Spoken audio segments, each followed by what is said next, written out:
पता है ICT information communication technology ये एक ऐसी यूनिट है यूजीसी नेट पेपर 1 में जो कि डिफिकल्ट भी है साथ के साथ इंपॉर्टेंट भी है क्योंकि यहाँ से आपके एग्जाम में क्वेश्चंस पूछे जाते हैं। अब जब मैं अपने टाइम पर आईसीटी को कवर कर रही थी यूजीसी नेट के लिए तब उस टाइम पर मुझे समझ में ही नहीं आ रहा था कि आईसीटी कैसे पढूं क्या ना पढूं। तो आज इस एक वीडियो के अंदर हम आईसीटी को खत्म करने वाले हैं। क्या क्या इंपॉर्टेंट फैक्ट्स हैं, इंपॉर्टेंट इंफॉर्मेशन है जो कि आपको पता होनी चाहिए आईसीटी के बारे में। यानी सबसे पहले हम कंप्यूटर जनरेशन की बात करेंगे, कंप्यूटर कंपोनेंट, सिस्टम क्या होता है, हार्डवेयर, सॉफ्टवेयर, सिस्टम सॉफ्टवेयर, इन सारी चीज़ों के बारे में तो बात करेंगे ही। इसके अलावा हम वेब के बारे में बात करेंगे, वेब 1.0, 2.0, 3.0, जिससे आपके प्रीवियसली क्वेश्चन पूछे गए हैं। साथ के साथ हम बात करेंगे मालवेयर के टाइप्स की बात करेंगे, इनपुट आउटपुट डिवाइसेस के बारे में बात करेंगे। तो ये कुछ चीज़ें हैं जिसको आज की इस एक वीडियो के अंदर हम ख़त्म करने वाले हैं और बहुत ही इंपॉर्टेंट ये वीडियो आप लोगों के लिए होने वाली है। अगर आप बिगिनर हो, आईसीटी तैयारी कर रहे हो या फिर आपका एग्ज़ाम है, एग्जाम के लिए आपको रिवीजन करनी है तो यहाँ से आप फटाफट से सारे टॉपिक्स को रिवाइज भी कर लोगे और अगर बिगनर हो तो सारे टॉपिक्स के आप नोट्स बना लोगे। तो चलिए फटाफट से हम इस सेशन को शुरू करते हैं और सबसे पहले हम ये जानते हैं कि आईसीटी है क्या। जैसे कि मैंने आप लोगों को फुल फॉर्म तो बता ही दी है कि आईसीटी की फुल फॉर्म क्या है, इंफॉर्मेशन कम्युनिकेशन टेक्नोलॉजी। ये आईसीटी है हमारा। आईसीटी जो कि ऑल टेक्नोलॉजी जो कि यूज करते हैं, जो टेली कम्युनिकेशन के अंदर यूज की जाती है उसे हम आईसीटी के अंदर इंक्लूड करते हैं।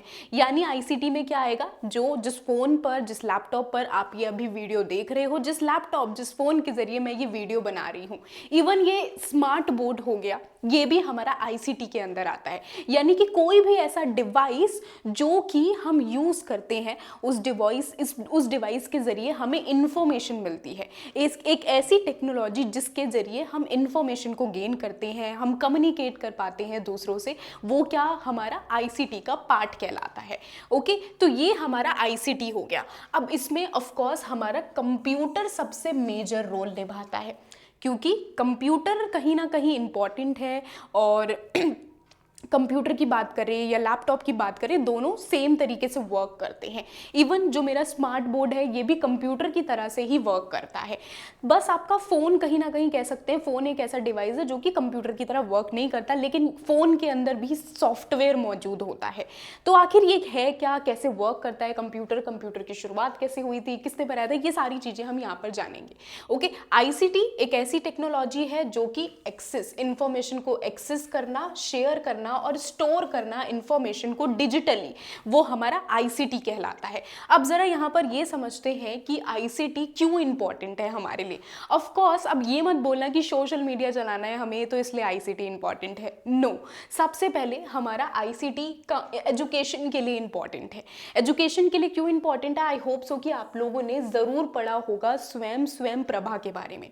स्वयं के बारे में आप लोगों ने जरूर पढ़ा होगा। स्वयं के साथ साथ हमारा एक और प्लेटफॉर्म आ जाता है MOOC, massive open online courses, जिनको तभी हम ले सकते हैं, ये पॉसिबल तभी है जब हमारे पास एक सिस्टम है जिसके जरिए हम इंफॉर्मेशन को गैदर कर सकते हैं, इंफॉर्मेशन को ले सकते हैं। तो ये हमारे कुछ ऐसे प्लेटफॉर्म्स हैं जहां पर हमें इंफॉर्मेशन मिलती है, लेकिन वो तभी पॉसिबल होगा जब हमारे पास कोई ऐसा एक सिस्टम होगा, यानी कोई ऐसा डिवाइस होगा, कंप्यूटर होगा, फोन होगा, लैपटॉप होगा, कुछ ऐसा डिवाइस होगा, तभी हम उस इंफॉर्मेशन को, उस कम्युनिकेशन को हम ग्रहण कर सकते हैं यानी ले सकते हैं। तो ये हमारा आईसीटी सबसे इंपॉर्टेंट, एजुकेशन में सबसे ज्यादा इंपॉर्टेंट है। अभी देखो मैं आप लोगों को कैसे पढ़ा रही हूँ, मैं आप लोगों को आईसीटी के इस टेक्नोलॉजी के जरिए ही मैं आपको पढ़ा पा रही हूँ, ये पॉसिबल हो पा रहा है। यूट्यूब नहीं होता तो आप लोगों को क्या करना पड़ता, बुक्स से किताबें उठा कर लगे रहते ना, लिखने में, नोट्स बनाने में लगे रहते आप लोग। तो सबसे पहले एजुकेशन के लिए इंपॉर्टेंट है। इसके साथ साथ गवर्नमेंट सर्विसेज के लिए भी आईसीटी इंपॉर्टेंट है। आप लोगों ने देखा होगा डिजिटल इंडिया, अभी तो खैर एक और नया कुछ हमारे सभी के सभी फोन्स में अलग अलग तरीके के ऐप्स मौजूद होते हैं जहां पर हम फ्री में सर्विसेज ले सकते हैं। आपको आधार कार्ड अपडेट करवाना है, आपको लाइन लगाने की जरूरत नहीं है, ऑनलाइन अपडेट हो जाएगा। आपको किसी को कैश पे करना है या फिर आप बाहर जाते हो, फटाक से यूपीआई कर देते हो, है ना। तो वो कैसे पॉसिबल हो जाता है ऑनलाइन ट्रांजैक्शन? क्योंकि हमारे पास क्या मौजूद है, हमारे पास टेक्नोलॉजी मौजूद है, इस वजह से ये सारी चीज़ें पॉसिबल हो पा रही हैं और एक्सेसिबल हो पा रही हैं। इसके साथ ही इंफॉर्मेशन शेयर करने में क्या होता है, गवर्नमेंट को कुछ भी अपना न्यू रूल्स रेगुलेशन लॉ यानी स्टेब्लिश करने हैं, तो वो क्या करेगा, एनटीए कब आपका एग्जाम होगा, क्या आपका सिलेबस है, वो कहाँ पर देगा, वो एक एक जगह जाकर बताता नहीं है, वो ऑफिशियल वेबसाइट पर पोस्ट कर देता है और बच्चे अपने आप देख लेते हैं। तो वो क्यों पॉसिबल हो पा रहा है? क्योंकि एनटीए की वेबसाइट है, और वो वेबसाइट कहाँ पर लॉगिन होती है, कहाँ पर देख सकते हैं हम, सॉफ्टवेयर के जरिए, यानी कि हम जो जो डिवाइस है हमारे कंप्यूटर में, हमारे लैपटॉप में और हमारे फ़ोन में, उसके ज़रिए हम देख सकते हैं, उस इंफॉर्मेशन को गैदर कर सकते हैं। तो इसीलिए हमारा आईसीटी इम्पॉर्टेंट है। जितना बोले कि हम आईसीटी हमारा हर जगह आजकल तो बहुत ज़्यादा इम्पॉर्टेंट हो चुका है, हर एक फील्ड में आईसीटी, हर एक फील्ड में टेक्नोलॉजी हमारी इम्पॉर्टेंट हो चुकी है। ओके, तो ये चीज़ आ जाती है हमारी। इवन आप लोगों ने देखा है कि आजकल तो शादियां भी कैसे हो रही हैं, शादियां भी ऑनलाइन हो रही हैं, यानी कि आप लोगों ने सुना है marriage.com, शादी.com वगैरह, बहुत सारे ऐप्स हैं। शादियां भी अब सोचो ऑनलाइन हो चुकी हैं, तो फिर क्या ही रह गया है, क्या ही बचा है हमारा। टेक्नोलॉजी ने सब कुछ आ जाता है हमारे टेक्नोलॉजी में। अब देखो कौन कौन से एग्जाम्पल्स होते हैं और आईसीटी में हमारी क्या चीज़ें आती हैं। हम जहाँ पर इंफॉर्मेशन को गैदर करते हैं, तो उसे हम क्या बोलते हैं, उसे हम डिवाइसेस बोलते हैं। यहाँ पर कंप्यूटर, मोबाइल, लैपटॉप आ सकते हैं, टैबलेट्स आ सकते हैं, जहाँ पर हम इंफॉर्मेशन को गैदर कर रहे हैं। अब इसके अलावा कुछ एप्लीकेशंस भी होती हैं इसमें मौजूद। एप्लीकेशन में जैसे कि जो यूट्यूब है, YouTube is a application. Microsoft अगर आपने यूज़ किया, वो एप्लीकेशन है। इंस्टाग्राम हर कोई यूज़ करता है, क्या है, एप्लीकेशन। टिकटॉक हर किसी ने यूज़ किया, वो क्या है, एप्लीकेशन है ना। सिस्टम का मतलब क्या होता है? सिस्टम का मतलब जिसके ज़रिए, जिस एप्लीकेशन को हम कैसे चला पाते हैं, इस सिस्टम के ज़रिए हम एप्लीकेशन को चला पाते हैं, जिसमें हमारा इंटरनेट आ जाता है, वाईफाई आ जाता है, समटाइम्स क्लाउड स्टोरेज भी मौजूद होता है। ओके, तो ये हमारी आ जाती है। इसके अलावा हमारे कुछ प्लेटफॉर्म्स जो कि कहाँ पर मौजूद होते हैं, ये प्लेटफॉर्म हमारे मौजूद होते हैं वेब पर मौजूद होते हैं। बेसिकली ये प्लेटफॉर्म आगे चलकर आपको इन डिटेल में सारी चीज़ें समझ में आएंगी, जैसे कि स्वयं हो गया, दीक्षा हो गया, एनपीटीईएल, ये सारे प्लेटफॉर्म हम यहाँ पर मौजूद होते हैं। ओके, तो ये हमारे कुछ एग्जाम्पल्स हैं। आई होप कि आपको समझ में आया होगा कि डिवाइस, एप्लीकेशंस क्या होते हैं, सिस्टम्स क्या होते हैं। अब ज़रा हम शुरुआत करते हैं और ये जानते हैं कि हमारे जो कंप्यूटर हैं, कितने जनरेशन के कंप्यूटर हैं, कंप्यूटर बने कैसे थे, first generation, second generation, third generation, ये सारी जनरेशन ऑफ कंप्यूटर्स की बात करते हैं, जो कि इन अ वे इंपॉर्टेंट है। आपके एग्जाम में क्वेश्चंस यहाँ से बार बार पूछे जाते हैं, और अब तो इन डिटेल में इस पोर्शन से क्वेश्चंस बनने लग गए हैं। तो सबसे पहले हमारे यहाँ पर बात करते हैं कि हमारी फर्स्ट जनरेशन कंप्यूटर की, जो कि कब आई थी, 1940 से लेकर 1956 के बीच में आई थी। अब आपने कहीं ना कहीं थर्ड फोर्थ में आपने देखा होगा कि एक पिक्चर हमारे कंप्यूटर की बुक में बनी रहती थी, जहाँ पर एक रूम के बराबर, यानी रूम जितना बड़ा कंप्यूटर हमें देखने के लिए मिलता था। तो जो सबसे पहली फर्स्ट जनरेशन का कंप्यूटर था, वो साइज़ में काफ़ी ज़्यादा बड़ा था। क्यों? क्योंकि वहाँ पर जो टेक्नोलॉजी थी, किसका यूज़ किया जा रहा था, वैक्यूम ट्यूब्स का यूज़ किया जा रहा था। प्रोग्रामिंग लैंग्वेज की बात करें तो मशीन लैंग्वेज, बाइनरी एक सिस्टम होता है जिसको मैंने ऑलरेडी बता रखा है आप लोगों को। आप लोगों ने वीडियो नहीं देखी है तो देख लेना, और बाकी मैं नई वीडियो अभी अपडेटेड वीडियो बना दूंगी बाइनरी के ऊपर। ओके सॉरी इसके साथ ही जो कंप्यूटर की स्पीड थी, साइज में तो बड़ा था लेकिन स्पीड काफ़ी ज़्यादा स्लो थी सॉरी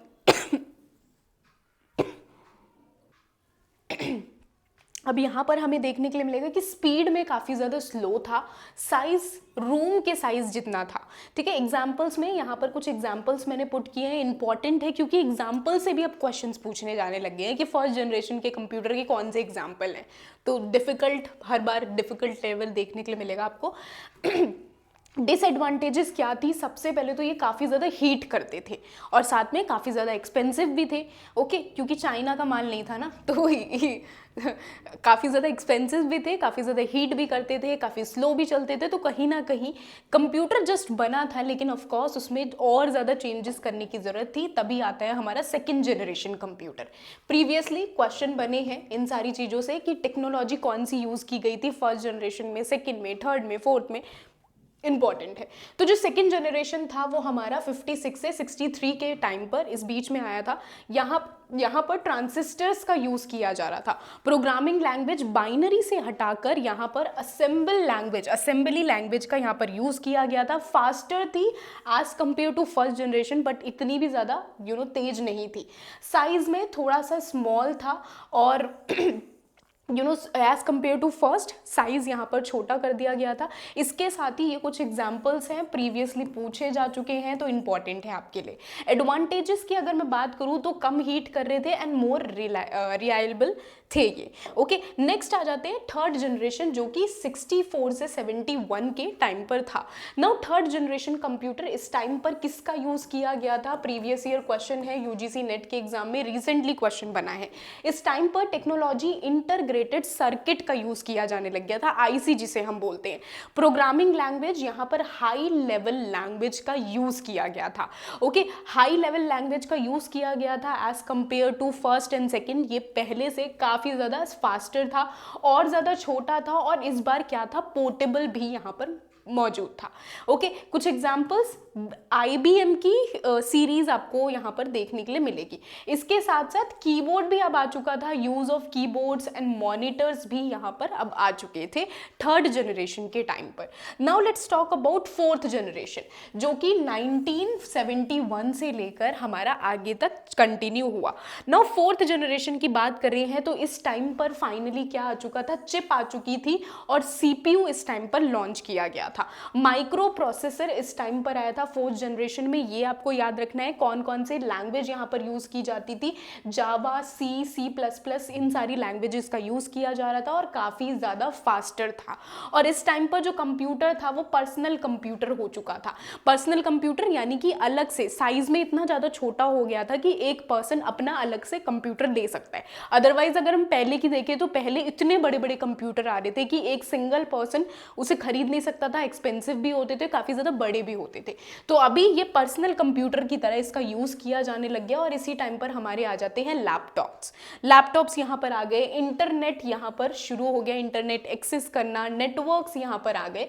ओके, तो ये कुछ चीजें आगे देखने के लिए मिलेगी। फिफ्थ जनरेशन की बात करते हैं, जो कि प्रेजेंट डे एंड आगे फ्यूचर में भी ये आगे चीजें और बढ़ेंगी, कंटिन्यू होगी।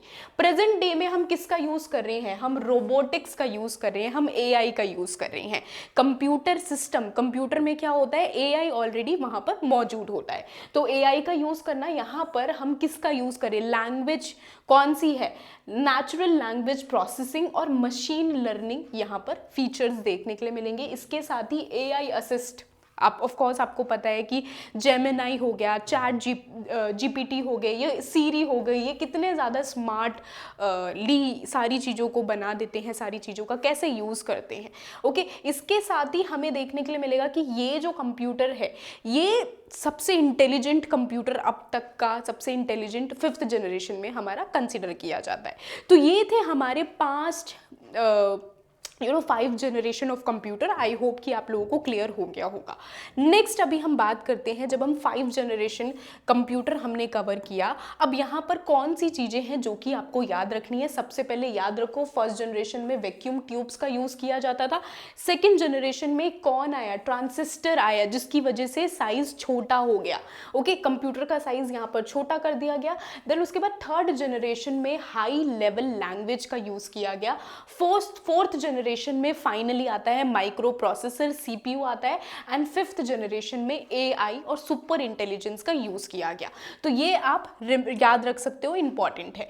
नेक्स्ट आ जाते हैं, अब देखो हार्डवेयर सॉफ्टवेयर होता क्या है। अब क्या होता है, what is hardware, what is software. अब जैसे फॉर एग्जाम्पल में आप सभी देख रहे हो, ये क्या है, ये UGC नेट पेपर 1 की बुक है।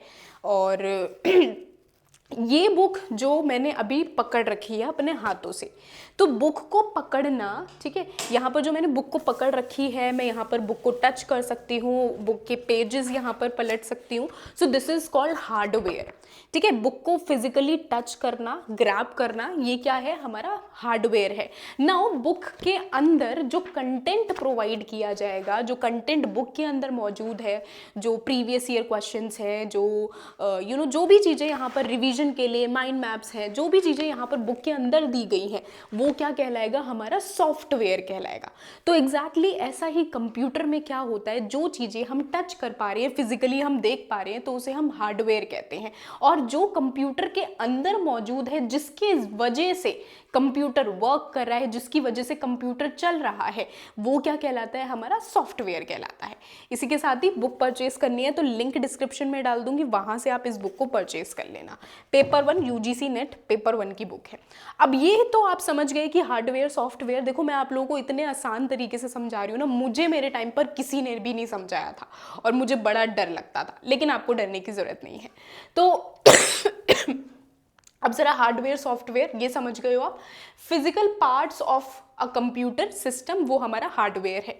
सॉफ्टवेयर जिसके जरिए कंप्यूटर प्रोग्राम करता है, जिसके जरिए कंप्यूटर चलता है, वो हमारा सॉफ्टवेयर कहलाता है। नाउ जो टाइप है, अगर टाइप यानी कि आप उसको टच कर सकते हो, और ऑफ कोर्स इसको हम टच नहीं कर सकते हैं। एग्जाम्पल में जो सीपीयू है, कीबोर्ड है, माउस है, मॉनिटर है, ये सारे के सारे हमारे हार्डवेयर हैं। लेकिन सॉफ्टवेयर क्या है, सॉफ्टवेयर जो विंडो है, हमारा विंडो है iOS, जिसके जरिए क्या चलता है। अब आपके पास एक डमी है, ठीक है, कभी आप फ़ोन खरीदने गए होगे तो वहाँ पर डमी रखे रहते हैं, सैमसंग के, आईफोन के डमी रखे रहते हैं। तो डमी अगर आपके पास है एक तरफ, तो डमी में क्या होता है, वो तो फिजिकली है, मौजूद है, फ़ोन की तरह दिख रहा है, लेकिन फ़ोन की तरह वर्क नहीं कर रहा है, क्योंकि डमी के अंदर क्या मौजूद नहीं होता, उसके अंदर सॉफ्टवेयर मौजूद नहीं होता। हार्डवेयर तो है लेकिन सॉफ्टवेयर वहाँ पर मौजूद नहीं है, तो वो क्या कहलाएगा हमारा, वो सिर्फ और सिर्फ हार्डवेयर है। ओके, कई बार गए होगे आप, बचपन से बहुत बार विजिट किया होगा आपने, तो देखा होगा, तो वो हमारा सॉफ्टवेयर है, बट सॉफ्टवेयर नहीं है, हार्डवेयर है ओनली। तो इसी तरीके से जो चीज़ें हमारी सॉफ्टवेयर है, सॉफ्टवेयर इज वेरी इंपॉर्टेंट, जिसके जरिए वर्क करता है, चलती है चीजें, जैसे विंडो हो गया, iOS हो गया हमारा, गूगल हो गया, तो ये हमारा क्या कहलाता है, हमारा नॉट गूगल, गूगल क्रोम हो गया। ओके, तो ये हमारे सॉफ्टवेयर कहलाते हैं, जिसके जरिए कंप्यूटर या कोई भी डिवाइस चलता है। अब फंक्शंस ऑब्वियसली ये फिजिकली ऑपरेट हो पाता है, और ये पॉसिबल तभी है फिजिकली ऑपरेट होना, क्योंकि इसके अंदर सॉफ्टवेयर मौजूद है, तभी ये फिजिकली ऑपरेट हो पाएगा। ये क्या है, अगर फेलियर की बात करें, कैन वेयर आउट और ब्रेक, मतलब इसको ब्रेक कर सकते हैं, लेकिन इसको हम ब्रेक नहीं कर सकते। डिपेंडेंसी की बात करें तो हार्डवेयर टोटली सॉफ्टवेयर के ऊपर डिपेंड होता है, एंड ऑफ कोर्स सॉफ्टवेयर हम कह सकते हैं कि ऐसा नहीं है कि वो पूरी तरीके से हार्डवेयर के ऊपर डिपेंड होगा। जैसे फॉर एग्जांपल, अगर कोई एक विंडो है, ठीक है, विंडो एक सॉफ्टवेयर है, तो अगर विंडो सॉफ्टवेयर, वो ज़रूरी नहीं है वो कह रहा है कि अरे मैं तो इस बच्चे के फ़ोन में ही चलूँगा, और अगर ये मुझे अपने फ़ोन में लेगा तभी मैं चलूँगा, अदरवाइज नहीं चलूँगा। नो, विंडो एक सॉफ्टवेयर है जो कि एक फ़ोन में नहीं, एक कंप्यूटर में नहीं तो दूसरे में चल जाएगी, नहीं तो तीसरे में, नहीं तो चौथे में, किसी ना किसी में चल जाएगी। लेकिन जहाँ पर आपने एक सीपीयू तोड़ दिया तो वो सीपीयू खत्म, है ना। तो सॉफ्टवेयर हम कह सकते हैं कि सॉफ्टवेयर के लिए भी हार्डवेयर ज़रूरी है। ओके, लेकिन ऐसा नहीं है कि हम एक ही पर्टिकुलर स्पेसिफिक उसमें ही डिवाइस में हम यूज़ कर सकते हैं, हम किसी में भी यूज़ कर सकते हैं। तो ये दोनों आपस में हम देखने के लिए मिलेगा कि दोनों को आपस में एक दूसरे की ज़रूरत है, तभी वर्क कर पाएगा। नेक्स्ट आ जाते हैं हमारे, ज़रा अब टाइप्स ऑफ हार्डवेयर की बात करते हैं। इसमें सबसे पहले हमारे इनपुट डिवाइसेस आ जाते हैं, जो कि हम कुछ टच कर रहे हैं और जिसकी वजह से वो हमें इनपुट दे रहे हैं। इनपुट का सिंपल ऐसे याद रख सकते हो आप कि हमने टच किया, यानी फॉर एग्जांपल ये पेन है, तो मैंने यहाँ पर पेन में क्या किया, मैंने टच किया और मैंने एक इन्फॉर्मेशन लिखी, और जिसकी वजह से वो मुझे क्या है, मैं इन कर पा रही हूँ। ठीक है, तो जैसे कि हमारे कीबोर्ड हो गए, माउस हो गए, स्कैनर हो गए, ये इनपुट डिवाइसेस हैं। आउटपुट डिवाइसेस जो हमें आउटपुट दे रहे हैं, ओके, जहाँ पर आउटपुट मिल रहा है जैसे मॉनिटर है, तो मैंने आप लोग क्या है, आप लोग मॉनिटर के जरिए ये वीडियो देख पा रहे हो, तो वीडियो को देख पा रहे हो, वीडियो पे आप अंदर जाकर या आप कुछ मुझे थप्पड़ नहीं मार सकते, मुझे टच नहीं कर सकते, है ना, कुछ भी नहीं कर सकते हो वीडियो में। तो ये क्या है, हमारा आउटपुट डिवाइस है। इसी तरीके से प्रिंटर हो गया, स्पीकर हो गया, ये सारे हमारे आउटपुट डिवाइसेस आ जाते हैं। इसके अलावा एक हमारा प्रोसेसिंग डिवाइस होता है जो कि हमारा कब आया था, ये आया था हमारा 4th जनरेशन में, इंपॉर्टेंट है, याद रखना, ठीक है। प्रोसेसिंग डिवाइस जो कि हमारा सीपीयू है, सेंट्रल प्रोसेसिंग यूनिट, बचपन में रट्टा मारा होगा इसका, है ना। स्टोरेज डिवाइसेस भी मौजूद होता है जहां पर हम अपनी इंफॉर्मेशन को स्टोर करके रखते हैं। अब यहां पर भी स्टोरेज में हमारे कई तरीके के स्टोरेज आ जाते हैं जो कि इंपॉर्टेंट है, एग्जाम में पूछे जाते हैं। स्टोरेज जैसे कि आपने हार्डवेयर सुना होगा, हार्ड ड्राइव आपने सुना होगा, एसएसडी सुनी होगी, पेन ड्राइव सुनी होगी, मेमोरी कार्ड तो सुनी ही होगी। बचपन में हम क्या किया करते थे, पेन ड्राइव में गाने भरवाना, देन वहां से गाने सुनना, बड़ा सबको शौक था। आपको था तो नीचे कमेंट करके जरूर बताना। अब नेक्स्ट आ जाते हैं हमारे इनपुट डिवाइसेस में कौन कौन से इनपुट आउटपुट डिवाइसेस हैं। ये देखो बहुत ही ज़्यादा इंपॉर्टेंट है क्योंकि आपके यूजीसी नेट में ना ऐसे इजी क्वेश्चन घुमा फिरा कर क्वेश्चन पूछ ले जाते हैं कि आपको लगेगा अरे यार ये तो इतना इजी है, और जिनको नहीं आता होगा ये बेसिक इन्फॉर्मेशन भी, उनके लिए ऑफ कोर्स वो चीज़ें डिफ़िकल्ट हो जाएंगी। तो ये हमारे कुछ ऐसे डिवाइसेस हैं जो कि हमारे इनपुट एंड आउटपुट डिवाइसेस हैं। अब आपको क्या याद रखना है, इनसे क्वेश्चन पूछे गए हैं, यूजेस से क्वेश्चन प्रीवियसली पूछे गए हैं। कीबोर्ड जिसको हम टाइपिंग टेक्स्ट और डाटा प्रोवाइड करते हैं कीबोर्ड के जरिए। Mouse pointing and clicking device है, प्रीवियस ईयर क्वेश्चन बना है। स्कैनर, स्कैन करना इमेज को, माइक्रोफोन रिकॉर्ड करना ऑडियो, वेबकैम जहां पर वीडियो को कैप्चर करने, जॉयस्टिक से प्रीवियस ईयर क्वेश्चन बना है। जो आपने देखा होगा कि हम मोबाइल में गेम खेलते हैं या फिर गेम खेलना, तो वो जॉयस्टिक होता है। लाइट पैन जो कि ड्रॉ करने के लिए, जैसे ये क्या है, हम ड्रॉ कर पा रही हूँ मैं यहाँ पर आराम से। टच स्क्रीन, सबका फ़ोन है टच स्क्रीन, तो आप सभी को पता है ये क्या है, इनपुट आउटपुट दोनों ही है। कुछ ऐसे डिवाइसेस जो कि इनपुट डिवाइसेस हैं, ये आप देख सकते हो, ये कॉमन इनपुट डिवाइसेस हैं, इंपॉर्टेंट है। कुछ ऐसे कॉमन आउटपुट डिवाइसेस ये आप सभी के सामने हैं जो इंपॉर्टेंट है, याद रख लेना। हेडफोन, प्रोजेक्टर, स्पीकर, प्रिंटर और मॉनिटर इंपॉर्टेंट है। नेक्स्ट आ जाते हैं, ये प्रीवियस ईयर क्वेश्चंस बने हैं कि आपके कुछ ऐसे डिवाइसेस जो इनपुट भी हैं और आउटपुट भी हैं, तो ये आपको याद रखना है। जैसे पेन ड्राइव हो गई, सीडी डीवीडी हो गई, तो ये चीज़ें आ जाती हैं, आपको याद रखनी है, ठीक है। टच स्क्रीन हो गया। नेक्स्ट अभी हम बात करते हैं यहाँ पर मेमोरी के बारे में बात करते हैं, ठीक है। तो मेमोरी नहीं, स्टोरेज कह सकते हैं हम इसे। चलो पहले सीपीयू के बारे में बात करते हैं। सीपीयू जो कि सेंट्रल प्रोसेसिंग यूनिट है, इसे हम क्या बोलते हैं, ब्रेन ऑफ द कंप्यूटर हम इसे कहते हैं, क्योंकि यही सारी इंफॉर्मेशन, अगर सीपीयू नहीं है तो कुछ भी चीज़ें पॉसिबल नहीं है। विदाउट सीपीयू आपका कंप्यूटर खाली डब्बा है और कुछ नहीं है। तो CPU is the brain of the computer. जैसे एक इंसान है ना, अगर दिमाग नहीं है तो वो पागल है, वो सड़ा हुआ है, कोई फायदा नहीं है उसका। तो ऐसे ही सीपीयू हमारा ब्रेन कंसिडर किया जाता है, जिसके जरिए कंप्यूटर में डाटा प्रोसेस होता है, कंप्यूटर में ऑपरेट होता है, कैलकुलेशन होती है, सारी चीज़ें पॉसिबल हो पाती हैं। अब यहाँ पर जो सीपीयू है उसके 3 पार्ट होते हैं। सबसे पहले आ जाता है ALU, जिसकी फुल फॉर्म, सारी फुल फॉर्म्स आपको याद रखना है, बिकॉज आईसीटी में सबसे ज़्यादा previous year questions full form से ही बने हैं।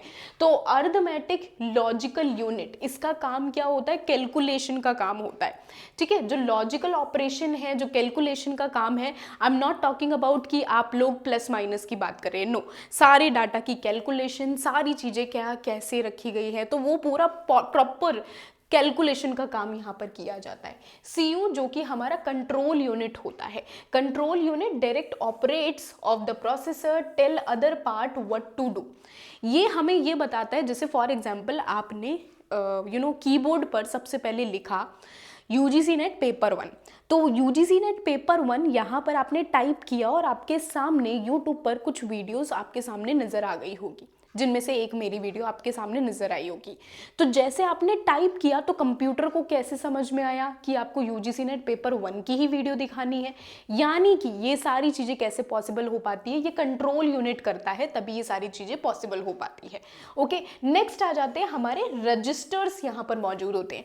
कॉपी किताब वाले रजिस्टर्स मत समझ लेना, रजिस्टर रजिस्टर जो कि स्मॉल मेमोरी यूनिट होती है, जो कि डाटा को स्टोर करके रखती है टेम्पररी, ताकि हम उसे क्विकली एक्सेस कर सके, जिससे हम क्या बोलते हैं, हम रजिस्टर बोलते हैं। यानी मेमोरी हमने थोड़ा सा डाटा हमें स्टोर करना है तो वो हमारा टेम्पररी होता है, नॉट परमानेंट। आपने कई बार क्या होता है कि हम कंप्यूटर हमने जैसे कि आप लोग यूजीसी नेट पेपर 1 सर्च कर रहे हो, या फिर आप लोगों ने अगर इंस्टाग्राम ओपन किया है तो इंस्टाग्राम फटाक से with in a second open हो जाएगा। लेकिन अगर पूरे दिन इंस्टाग्राम ओपन नहीं किया, अगले दिन ओपन कर रहे हो, तो थोड़ा सा 1 मिनट या आधा मिनट तो लेगा इंस्टाग्राम को ओपन करने में। तो रजिस्टर अगर होता है तो यानी रजिस्टर का मतलब क्या है, जो भी चीज़ें आपने ओपन की होती है या जितना भी स्टोरेज, जितना भी डाटा यूज किया होता है, वो आपको तुरंत इंस्टेंट आपको विद इन अ सेकेंड मिल जाता है। इसे हम रजिस्टर कहते हैं। नेक्स्ट आ जाते हैं हमारे कुछ अदर की फीचर्स जो कि सीपीयू के अंदर मौजूद होते हैं। सबसे पहले यहाँ पर डाटा प्रोसेसिंग की बात करते हैं। डाटा प्रोसेसिंग यानी कि ऑफ कोर्स ये कैलकुलेशन करता है और डिसीजन मेकिंग का काम करना, इस कॉल सीपीयू का रोल होता है। कंट्रोल ऑपरेशन मैंने आप लोगों को बताया, जो कंट्रोल यूनिट होती है वो क्या होता है, मेन काम करता है कि मैनेज करता है कौन से डिवाइस को क्या काम करना है, एक्शन लेना है, ये सारी चीज़ें। लॉजिक ऑपरेशन जो कि हमारा greater than and equal to, जो लॉजिकल ऑपरेट का काम करता है। इनपुट आउटपुट मैनेजमेंट हो गया। ओके, तो ये कुछ चीज़ें हैं जो कि नॉट दैट इम्पॉर्टेंट, बट हाँ ये चीज़ें आ जाती हैं हमारी। नेक्स्ट आते हैं, अभी हम बात करते हैं बहुत ही इंपॉर्टेंट हमारी टाइप्स ऑफ मेमोरी। पता है प्रीवियसली मैंने चेक किया कि यूजीसी नेट के मल्टीपल पेपर्स, एक ही बार में मल्टीपल जो एग्ज़ाम्स होते हैं, मतलब कि अलग अलग दिन में जो पेपर 1 के एग्ज़ाम होते हैं, वहाँ पर कई बार मेमोरी बेस आपके क्वेश्चंस बने हैं। तो यहाँ पर आ जाती है हमारी टाइप्स ऑफ मेमोरी। मेमोरी कितने तरीके की होती है, तो बेसिकली मेमोरी हमारी 2 तरीके की होती है। पहली आ जाती है हमारी प्राइमरी मेमोरी और दूसरी आ जाती है हमारी सेकेंडरी मेमोरी। अब देखो, प्राइमरी मेमोरी जो कि कंप्यूटर के अंदर ऑलरेडी मौजूद होती है, हम इसको अलग नहीं कर सकते हैं, ऑलरेडी डाटा यहाँ पर मौजूद है। सेकेंडरी मेमोरी जो कि हम एक्सटर्नली कंप्यूटर के अंदर पुट करते हैं, जैसे कि पेन ड्राइव हो गया, मेमोरी कार्ड हो गया, एसडी हो गया, डीवीडी हो गया, तो ये हमारी सेकेंडरी मेमोरी कहलाती है। इसके साथ ही बहुत ही इंपॉर्टेंट जो प्राइमरी मेमोरी है, इनमें क्या होता है कि ये हमारी कुछ ऐसी होती हैं जो टेम्परेरी होती हैं, कुछ परमानेंट होती हैं। लेकिन सेकेंडरी मेमोरी हमारी पूरी तरीके से परमानेंट होगी। हम जब डाटा डिलीट करेंगे तभी डिलीट होगा, नहीं डिलीट करेंगे तो डाटा डिलीट नहीं होगा। तो चलिए समझते हैं यहाँ पर प्राइमरी मेमोरी और सेकेंडरी मेमोरी के बारे में समझते हैं। प्राइमरी मेमोरी 2 तरीके की होती है हमारी, रैम और इसके साथ रोम। बचपन में आप सभी ने पढ़ी होगी। रैम एंड रोम हमारी 2 तरीके की मेमोरी होती है। रैम एंड रोम में भी हमारी क्या होती है, एक होती है हमारी स्टैटिक रैम और दूसरी होती है डायनामिक रैम। और रोम में हमारे ये 4 तरीके की रोम मौजूद होती है, ठीक है। एम रोम, पी रोम, ईपी रोम, ईईपी रोम, ये 4 तरीके की रोम मौजूद होती है। इसके अलावा एक और तरीके की मेमोरी होती है जो कि हमारी होती है कैश मेमोरी। कैश मेमोरी आप लोगों ने डेली फ़ोन यूज़ करते हो, और फ़ोन में क्या होता है, थोड़ा सा आप स्क्रॉल डाउन करने के बाद आपके पास सारे के सारे आपको डाटा मिल जाता है कि आपने आज क्या क्या ऐप्स यूज़ किए, फिर उसके बाद स्क्रॉल कर करके वो सारा डाटा आप रिमूव करते हो, तो वो क्या कहलाता है, वो हमारा कैश मेमोरी होता है। जैसे कि फॉर एग्जाम्पल मैं आपको यहाँ पर दिखा भी देती हूँ। जैसे फॉर एग्जाम्पल मैं यहाँ पर गई, मैंने यहाँ पर क्लिक किया, अब यहाँ पर पूरा डाटा मुझे शो हो गया कि मैंने आज क्या क्या यूज़ किया है अपने कंप्यूटर में, ज़्यादा चीज़ें नहीं की, तो पूरा डाटा मुझे शो हो गया। ये क्या है हमारा, this is called cache memory. ये हमारी सबसे फास्टेस्ट मेमोरी में एक इंक्लूड किया जाता है हमारा, ठीक है। तो ये हमारी कैश मेमोरी हमारा एक तरीके की हो जाती है। इसके अलावा ये सारे के सारे हमारे सेकेंडरी मेमोरी हैं जो कि आपके सामने नजर आ रहे हैं, चाहे वो सीडी है, डीवीडी है, हार्ड डिस्क है, ये सारे आ जाते हैं।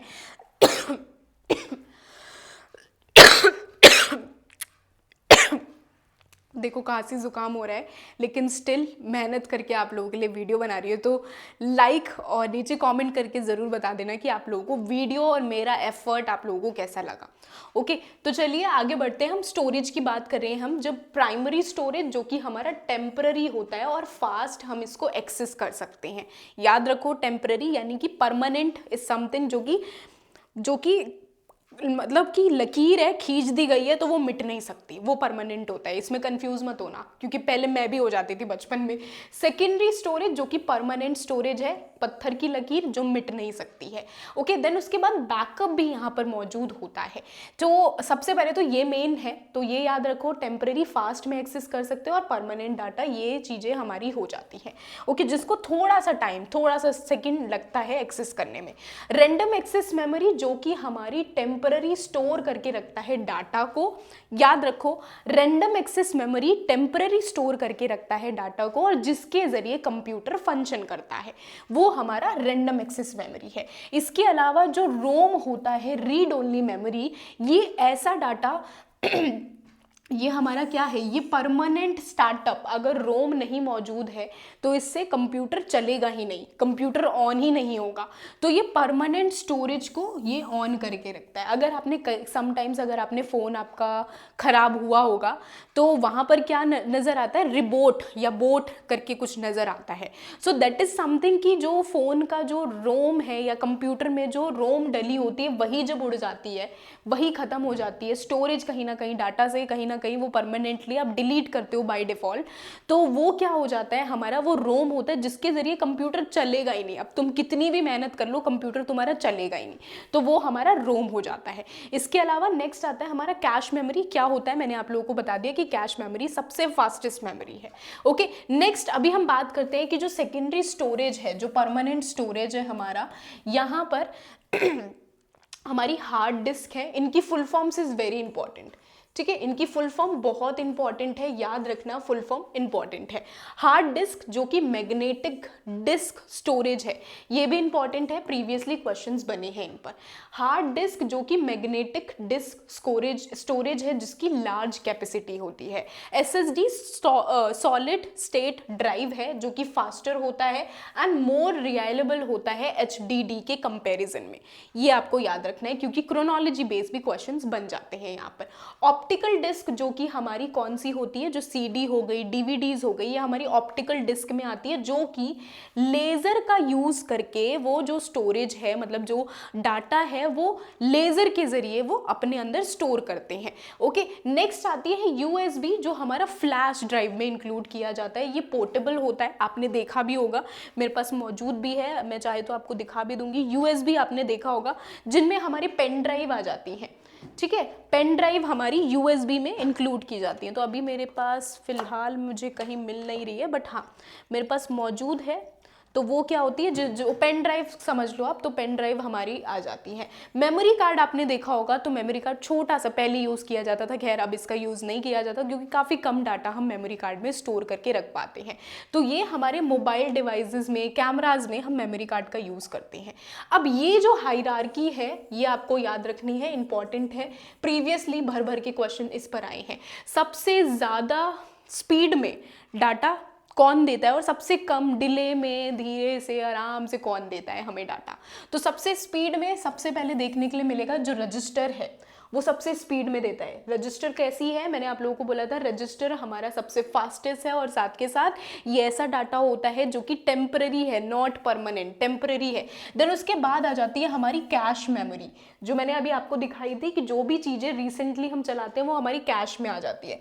देन थर्ड लेवल पर आती है हमारी मेन मेमोरी जो कि हमारी क्या होती है, डी रोम, डी रैम्स और एस रैम्स में हमारी कैश आ जाती है। मैग्नेटिक डिस्क, जो डिस्क का स्टोरेज होता है, वो चौथे नंबर पर आती है। फिफ्थ पर आती है हमारी ऑप्टिकल डिस्क, मैग्नेटिक डिस्क आती है हमारी सिक्स्थ नंबर पर। तो ये पूरी प्रॉपर हायरार्की है जो कि आपको याद रखनी है, इंपॉर्टेंट है। नेक्स्ट अभी हम बात कर लेते हैं यहाँ पर जो स्टोरेज है, कितना लेवल का स्टोरेज होता है, हाई लेवल है या फिर हाई है, मीडियम है, लो है, तो ये आपको याद रखना है, ये भी इंपॉर्टेंट है। जो रजिस्टर होता है ये ऑलरेडी सीपीयू के अंदर मौजूद होता है, इसका काफ़ी ज़्यादा हाई स्पीड होती है और हाई स्पीड के साथ साथ जो कॉस्ट पर बिट ये भी काफ़ी हाई होती है, कैपेसिटी इसकी लो होती है और वोटाइल मेमोरी ये हमारी कंसिडर की जाती है। ओके, वोटाइल मेमोरी में आती है। कैश में हाई ठीक है, very high, speed very high रहेगी और ये हाई रहेगा, कैपेसिटी इसकी लो रहेगी, नॉट वेरी लो, लो रहती है हमारी। ओके, और ये हमारा वोटाइल मेमोरी में आता है। ओके, इसके साथ ही नेक्स्ट वोटाइल और नॉन वोटाइल का मतलब क्या होता है? वोटाइल का मतलब ये है कि ये पत्थर की लकीर नहीं है, यानी कि it can be erase, permanent नहीं है, वो टेम्पररी डाटा इज वोटाइल मेमोरी। ठीक है, कंप्यूटर की भाषा में बोले तो वोटाइल ये हमारी टेम्पररी हमारी डाटा हमारा कहलाता है। ओके, मेन मेमोरी जो कि हमारी मॉडरेट और मीडियम और ये भी हमारी वोटाइल रहती है। सेकेंडरी वो क्या होती है? हमारी नॉन वर्टाइल रहती है, वो पत्थर की लकीर रहती है, तो ये नॉन वर्टाइल रहेगी। इसके साथ ही जो हमारी कॉस्ट का मतलब यानी कितनी एक्सपेंसिव आपको पड़ रही है, तो काफ़ी सस्ते में मिल जाती है। मीडियम इसकी स्पीड रहती है, काफ़ी स्पीड नहीं रहती, मीडियम रहती है, और कैपेसिटी काफ़ी ज़्यादा हाई होती है। और देन आ जाती है हमारी ऑप्टिकल डिस्क हो गई, क्लाउड हो गया, टेप हो गई, तो ये काफ़ी ज़्यादा लो स्पीड में इनकी मिलती है। वेरी लो हमारी कॉस्ट, काफ़ी सस्ती मिल जाती है। कैपेसिटी काफ़ी ज़्यादा हाई होती है, सबसे ज़्यादा हाई कैपेसिटी यहाँ पर होती है, और ये अगेन नॉन वोटाइल मेमोरी होती है, परमानेंट मेमोरी होती है, तो ये आपको याद रखना है। नेक्स्ट आते हैं हमारा, ये तो था हमारा स्टोरेज। अब ये सेकेंडरी जो मेमोरी आती है हमारी, सेकेंडरी स्टोरेज, वो हमने क्या पढ़ा था?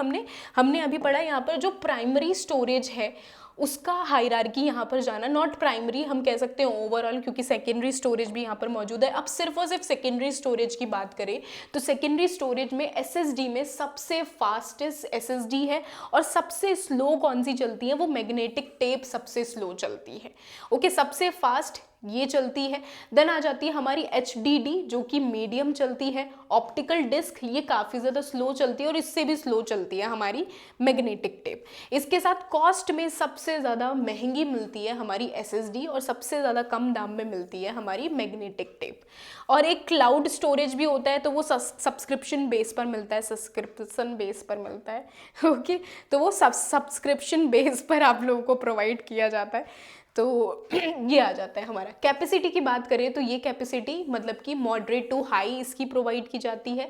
इसकी HDD की हाई होती है, लो टू मीडियम ऑप्टिकल की होती है, वेरी हाई मैग्नेटिक टेप की होती है, एंड वेरी हाई यहाँ पर क्लाउड स्टोरेज की मौजूद होती है। ओके, तो ये हमें देखने के लिए मिलेगा। ये कुछ फीचर्स थे जो कि हमने यहाँ पर जान लिए, सेकेंडरी मेमोरी, प्राइमरी मेमोरी, इन सभी के बारे में। नाउ अभी हम फटाफट से बात करते हैं। अच्छा, ये चीज़ें भी काफ़ी ज़्यादा इंपॉर्टेंट है, प्रीवियसली क्वेश्चन बने हैं इससे। एग्जैक्ट स्टोरेज किसका कितना होता है, ये आपसे प्रीवियसली क्वेश्चन बना था।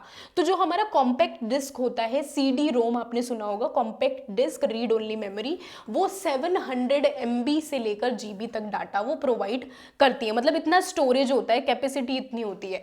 इसी के साथ ही जो डिजिटल वर्सेटाइल डिस्क होती है वो 4.7 GB से लेकर 8.7 GB तक डाटा मतलब इतना स्टोरेज प्रोवाइड करती है। ब्लू रेज जो होती है वो सबसे ज़्यादा हाई स्टोरेज प्रोवाइड करती है, 25 से 50 GB तक। ओके, नेक्स्ट आते हैं ब्लू रे में। अब दो तरीके के होते हैं, एक होता है हमारा ब्लू रे ट्रिपल रेल जो कि 100 लेयर, तो ये 100 GB तक प्रोवाइड करती है, और एक और दूसरी ब्लू रेल जो कि और ज़्यादा कैपेसिटी यहाँ पर प्रोवाइड करती है। ओके, तो इस तरीके से आपको ये सारी चीज़ें याद रखनी है। अब यहाँ पर हमने ये समझा, आई होप कि सबसे पहले तो ये जितना भी हमने कवर किया है, आई होप कि आप सभी को समझ में आ गया होगा, सारी चीज़ें क्लियर हो गई होगी। सो फार हमने बहुत ही इंपॉर्टेंट, बहुत ही इंटरेस्टिंग तरीके से हमने सारी चीज़ों को कवर किया जो कि ICT के एग्जाम पर्पस से, UGC नेट एग्जाम पर्पस से इंपॉर्टेंट है, सारी चीज़ों को समझना इंपॉर्टेंट है। अब ज़रा हम यहाँ पर ये समझते हैं कि रैंडम एक्सेस मेमोरी और जो रीड ओनली मेमोरी, इनमें हमने कुछ टाइप्स देखे थे, SROM, DROM, है ना, तो ये क्या है, ज़रा इनके बारे में समझते हैं। सबसे पहले आ जाती है हमारी रैम दो तरीके की होती है। इसमें आती है हमारी SRAM जो कि स्टैटिक रैम होती है। स्टैटिक रैम फास्टर होती है, और ये क्या होती है, ये हमारी कैश मेमोरी होती है। दूसरी आ जाती है डायनामिक रैम, ये हमारी क्या होती है, ये मेन मेमोरी होती है, स्लोअर होती है और चीपर ये वर्क करती है, मेन मेमोरी होती है। नेक्स्ट आ जाती है हमारी जो DRAM होती है, यानी मेन मेमोरी हमारी दो तरीके की होती है, एक होती है हमारी SD RAM और दूसरी होती है DDR/SD रैम, यानी डबल डाटा रेट यहाँ पर मौजूद होता है। ये simple to the title purpose से आपको याद रखना है, इन डिटेल में ज़्यादा जाने की ज़रूरत नहीं है। ओके, नेक्स्ट आते हैं हमारी रोम की बात करते हैं। तो रोम में हमारी ये 4 तरीके की रोम आ जाती है। रीड ओनली मेमोरी, ओके, जिसमें सबसे पहले क्या होता है, जो प्रोग्राम करने का, मैंने आप लोगों को बोला था कि रीड ओनली मेमोरी, तो ये क्या है, प्रोग्रामेबल रोम होती है।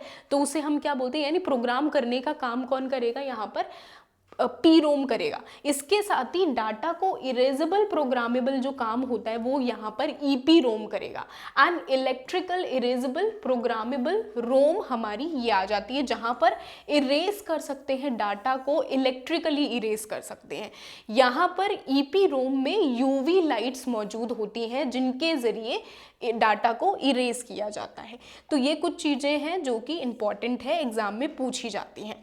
नाउ अभी हम जरा बात कर लेते हैं हमारे सॉफ्टवेयर्स की, कि सॉफ्टवेयर क्या है, कितने तरीके के होते हैं। एप्लीकेशन सॉफ्टवेयर, सिस्टम सॉफ्टवेयर आपने सुना होगा, तो आखिर ये क्या है और बेसिकली क्या इंपॉर्टेंट है यहाँ पर। तो हमारे कंप्यूटर के अंदर 2 तरीके के सॉफ्टवेयर होते हैं।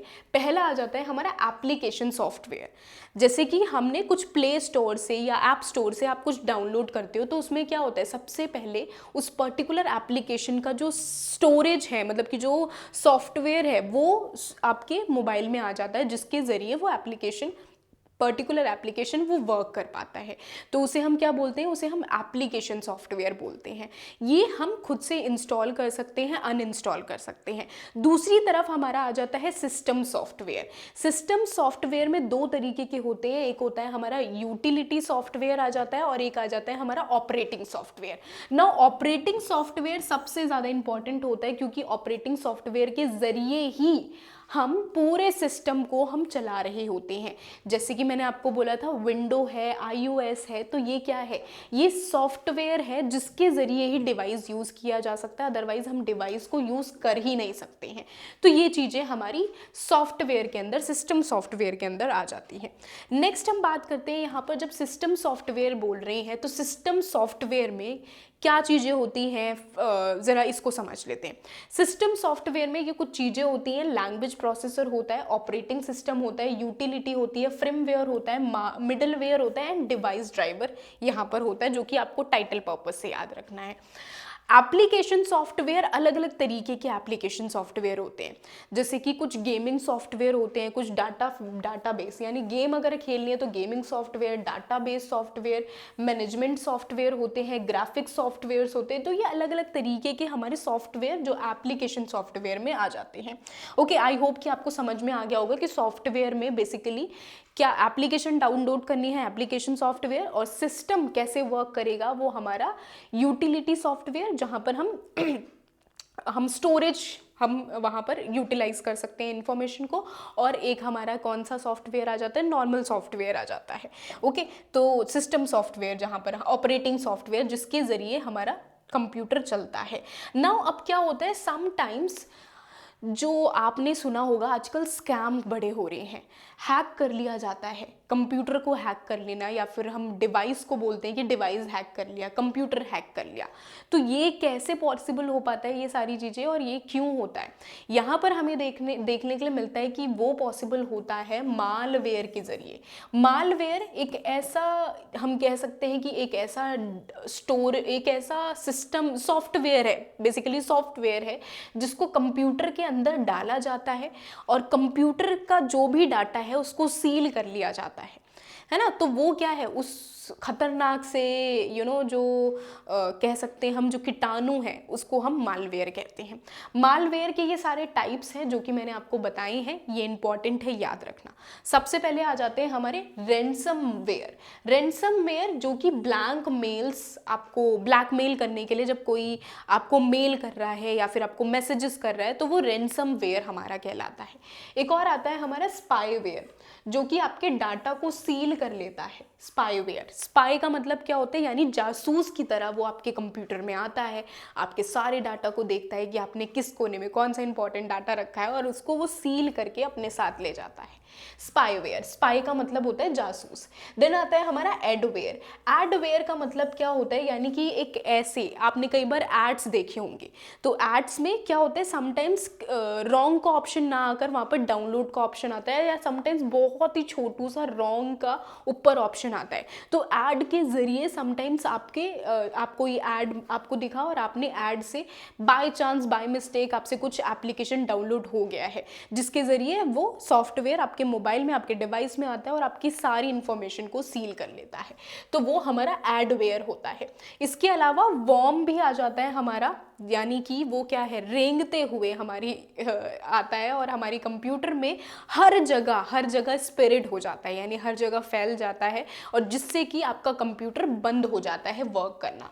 ट्रोजान क्या होता है, ट्रोजान्स एक ऐसा बेसिकली ये एक ऐसा मालवेयर होता है जो कि बहरूपिये की तरह आपके कंप्यूटर में आएगा, यानी कि सामने से लग तो रहा है कि ये क्या है, ये स्नैपचैट है, या फिर समटाइम्स आपने देखा होगा इंस्टाग्राम के भी बड़े छोटे छोटे से या मिनी कुछ अलग अलग ऐप्स, इंस्टाग्राम जैसी सर्च करोगे आप तो अलग अलग तरीके के ऐप्स आपको दिख जाएंगे। तो यानी लग तो रहा है वो इंस्टाग्राम, लेकिन जैसे ही आप डाउनलोड करोगे तो वो एक स्पैम होगा, आपका कंप्यूटर कॉन्ग्रेचुलेशंस हैक हो गया है, कुछ इस तरीके का नोटिफिकेशन आ जाएगा। तो वो ट्रोजान वेयर यानी कि बहरूपिया है।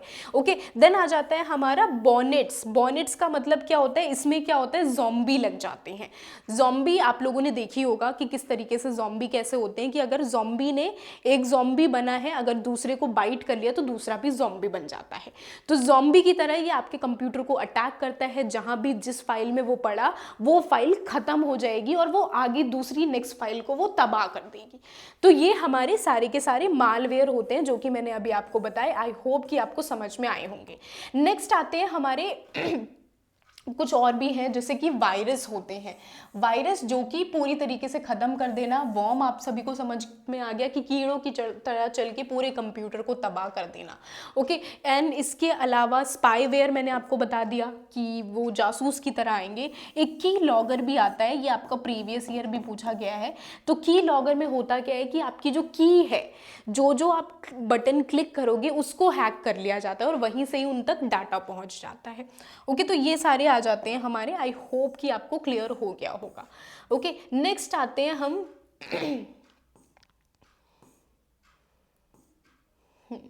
नेक्स्ट आते हैं अब कुछ ऐसे मालवेयर को, अब ऑफ कोर्स यार हमें कोई स्पैम ना हो, कोई हमें हैक ना करे, तो इसके लिए हमें कुछ तो करना पड़ेगा।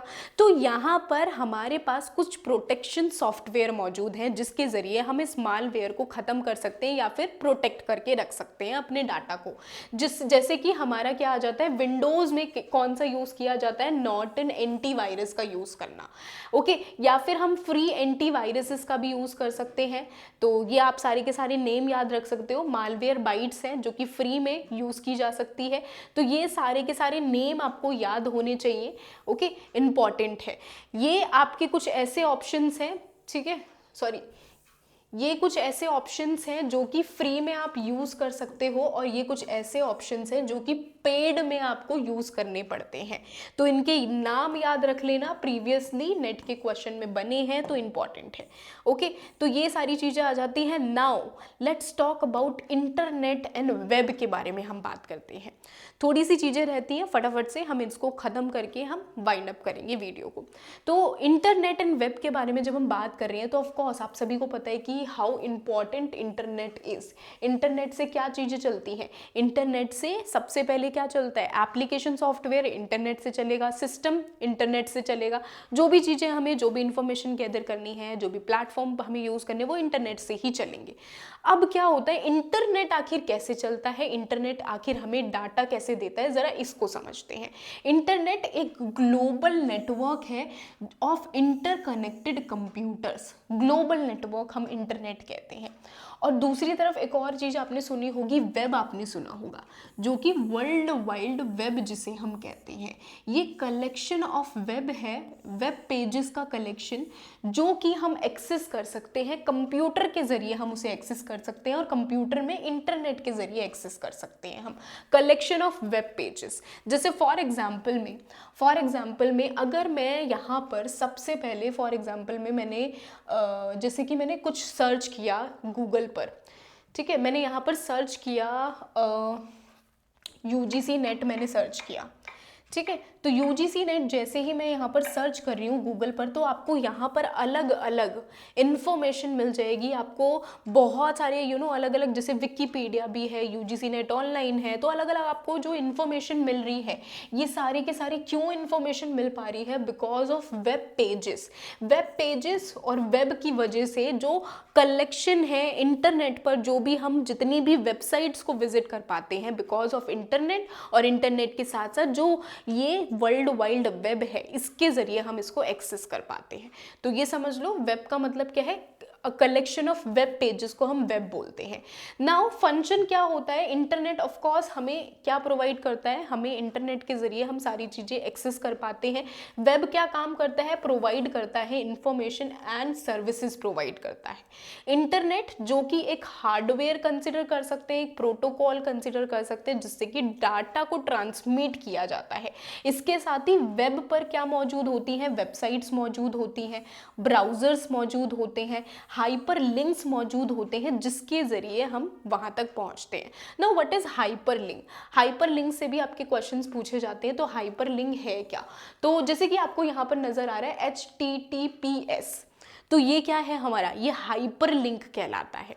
HTTPS, जहाँ पर S नहीं लगा होता तो वो थोड़ा सा अनसिक्योर कंसिडर किया जाता है, जहाँ पर S लगा होता है तो वो सिक्योर कनेक्शन कंसिडर किया जाता है।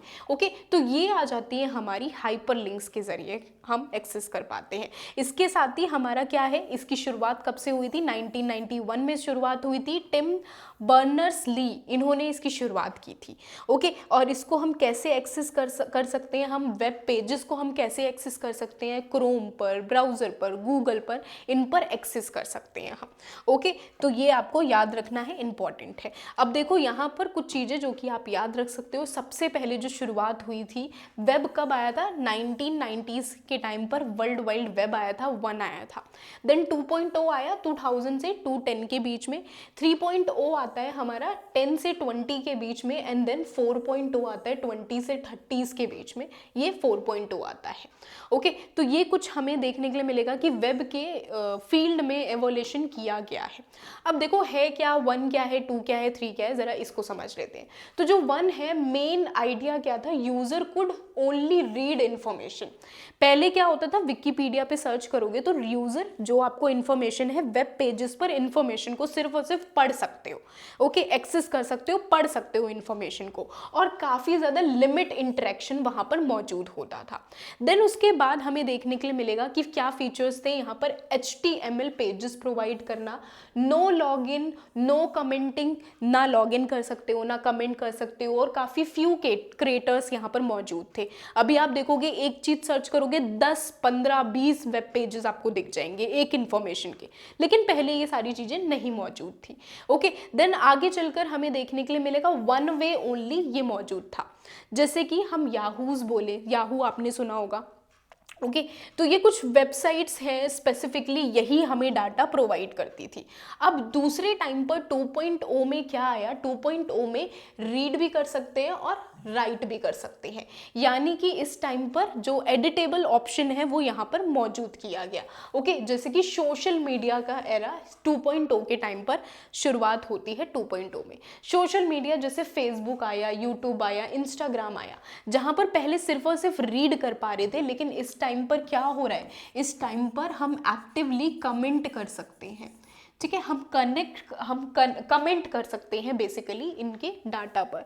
ओके, इसके साथ ही हमें देखने के लिए मिलेगा कि जो बड़ी बड़ी कंपनीज हैं वो इनके डाटा को कंट्रोल कर रही थी। ओके, फेसबुक है, यूट्यूब, ये कुछ एग्जांपल्स हैं। ओके, नेक्स्ट आते हैं हमारे 3.0 की बात। 3.0 में user will own their data and identity using blockchain. अब यहाँ पर इन्होंने क्या कर दिया कि यूजर खुद से ही अपने डाटा को एक्सेस कर सकता है, खुद से ही अपने डाटा को जो भी चीजें वो खुद कर सकता है। इसके साथ ही यहाँ पर AI मौजूद किया गया, पर्सनलाइजेशन यहाँ पर मौजूद किया गया। आपको देखने के लिए मिलेगा कि इंस्टाग्राम पे आपको अब अपनी तरफ से अगर आपको एक स्पेसिफिक पर्सन के साथ अगर आपको चैट में कोई अलग थीम रखनी है तो आप अपनी थीम अलग कर सकते हो, लेकिन पहले वो एक्सेस नहीं था। ऐसी व्हाट्सअप में एक चैट पे अलग थीम करनी है, अलग वॉलपेपर रखना है तो रखो अलग वॉलपेपर, कोई दिक्कत नहीं है। तो यानी आप पर्सन जो है, जो यूजर है, वो खुद से इन सारी चीजों का एक्सेस कर पाएगा।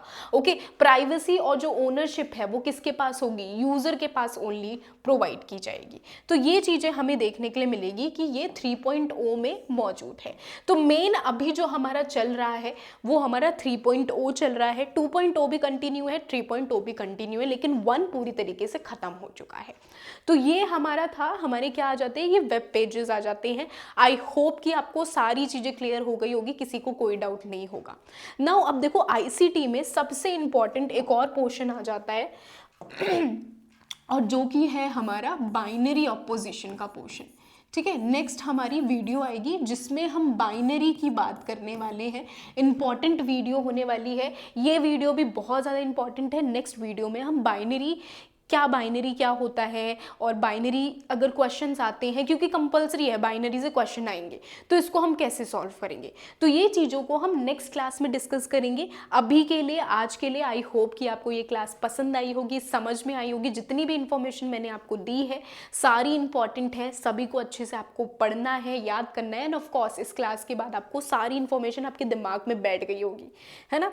तो चलिए मिलते हैं हम अपनी नेक्स्ट क्लास में। इसके साथ ही मेक श्योर कि आप हमारे टेलीग्राम चैनल को जरूर से सब्सक्राइब करें।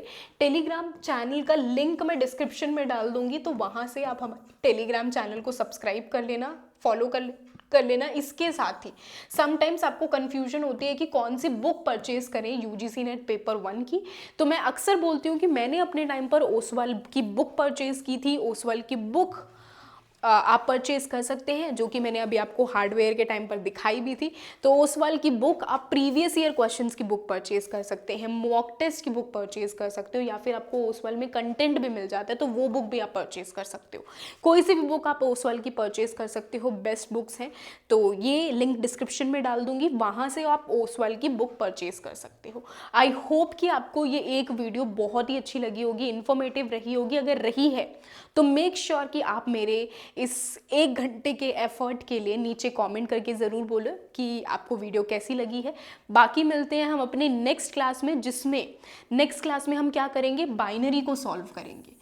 ठीक है, और इसी के साथ ही जो आगे हमारे जो क्लासेस होंगी वहाँ पर हम ऐसे ही 1 शॉट में जो अदर टॉपिक्स हैं, अदर यूनिट्स हैं, हम उनको भी कवर करेंगे, जो कि आपके एग्जाम पर्पस के लिए इंपॉर्टेंट होगी। चलो मिलते हैं हम अपनी नेक्स्ट क्लास में। Bye bye everyone, all the very best. अच्छे से पढ़ाई करो, मेहनत करो, ताकि आप अपने सपने तक पहुँच पाओ। ओके, चलो बाय बाय।